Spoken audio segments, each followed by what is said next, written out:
Combien de millionnaires, de milliardaires sont dans les hôpitaux? Ils ont de l'argent, mais aujourd'hui, ils ne peuvent pas respirer. Ils ont de l'argent, mais ils ne peuvent pas voir l'univers.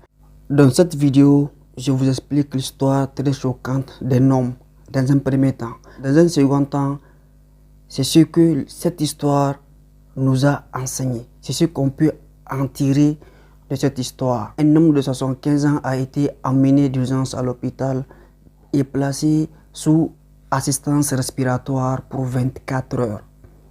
Après quelques temps, il allait mieux. Alors le docteur lui a présenté sa facture qui se levait à 1 500 000 francs CFA. Je répète, 1 500 000 francs CFA. Et lorsqu'il a aperçu cette facture, il s'est mis à pleurer. Le docteur lui a demandé de ne pas pleurer à cause de sa facture. Mais le monsieur a répliqué: je ne pleure pas à cause du montant de ma facture. Je peux payer tout l'argent. Je pleure parce que pour 24 heures seulement d'oxygène, je dois payer 1 500 000 francs CFA.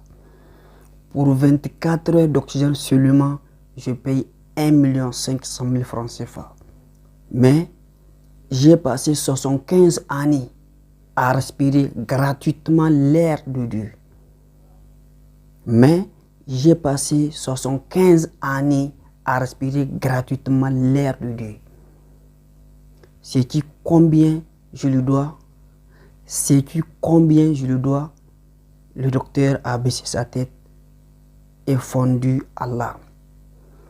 Fin, l'histoire est très courte, mais très intéressante, très importante, parce que l'homme doit être reconnaissant envers son Seigneur. Qu'est-ce que le monsieur a compris dans cette histoire? Il a passé 24 heures à l'hôpital et il doit payer 1 500 000 francs CFA. Une année compte 365 ou 66 jours. Il a vécu 75 années. Faites vous-même le calcul et vous verrez bien la somme exacte qu'il doit payer. Mais est-ce que l'homme peut payer Dieu? C'est ça la question. L'homme ne peut pas payer Dieu parce que Dieu n'a pas besoin de l'argent. Dieu n'a pas besoin de tout ce que nous avons besoin dans ce monde. Les savants disent que tout ce qu'il y a dans ce monde n'atteint même pas les ailes des moustiques. Ce n'est pas mal de faire ses business, mais l'homme doit être fier des bienfaits d'Allah subhanahu wa ta'ala sur nous. Cette histoire nous montre clairement que l'homme ne peut pas avoir quelque chose à part la foi d'Allah. Donc la vraie fortune réside d'abord dans la foi. Avant de se lancer dans toute activité, il faut t'assurer d'abord que tu as la foi en Allah. Le monde est vaste. Il y a tellement de gens qui sont riches, mais qui sont aussi pauvres. Donc cette même histoire nous montre que l'homme est à la fois riche et pauvre. L'homme est riche dans la mesure où sa fortune est dominante et sa pauvreté est à l'état récessif. L'homme est pauvre lorsque c'était le cas contraire.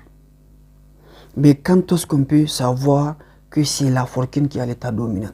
Et lorsqu'on parle de la fortune, on ne parle pas des biens palpables, mais plutôt de la foi de la personne. Combien de millionnaires, de milliardaires sont dans les hôpitaux? Ils ont de l'argent, mais aujourd'hui ils ne peuvent pas respirer.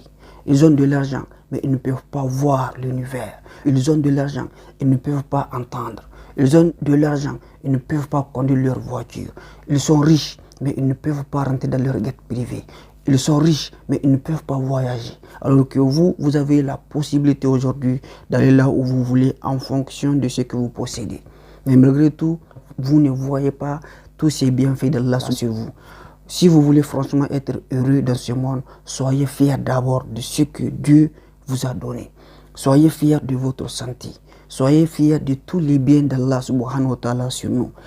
Dans cette histoire, ce n'est que la respiration L'histoire nous montre uniquement l'importance de l'air, alors qu'il y a d'autres bienfaits d'Allah sur nous que nous ne voyons pas. C'est pour dire que les yeux ne voient pas tout. Il y a des choses que l'œil ne voit pas. Allez utiliser les microscopes, vous ne pouvez pas aussi les voir. Dieu seul voit certaines choses, mais nous non. Le Ghaib. Ghaib, c'est Dieu seul qui voit ça. Mais nous, les êtres humains, nous ne pouvons pas.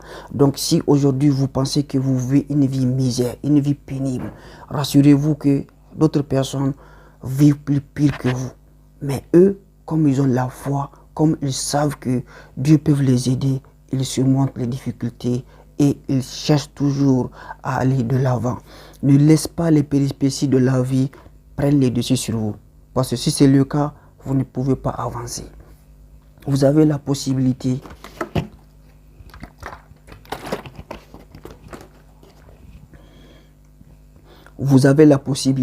de changer. Vous avez la possibilité de créer. Mais la vraie fortune, c'est la foi d'abord. Quelle que soit votre religion, la toute première fortune, c'est la foi. Parce que le bien est au ciel. Dieu détient tout. En fonction de notre ténacité envers Dieu, en fonction de notre croyance, demandons toujours que Dieu nous assiste dans ce que nous faisons. Demandons toujours l'accompagnement d'Allah dans tout ce que nous faisons. Les yeux ne voient pas l'importance. Vous voyez, c'est seulement l'utilité de la respiration. Aujourd'hui, vous respirez, vous faites tout, vous mangez ce que vous voulez. Certains sont riches, ils ne peuvent pas prendre de l'eau chaude. Ils sont riches, ils ne peuvent pas prendre de l'eau froide. Ils sont riches, ils ne peuvent pas boire du lait. Ils sont riches, mais il y a tellement de choses qu'ils ne peuvent pas faire, que vous pouvez le faire. Donc pourquoi penser que vous ne pouvez pas changer alors que Dieu vous a donné toutes ces possibilités? Ne croyez jamais les bras, ne pensez pas que vous ne pouvez pas. Parce qu'on dit bien, l'homme devient ce qu'il croit, l'homme devient ce qu'il pense.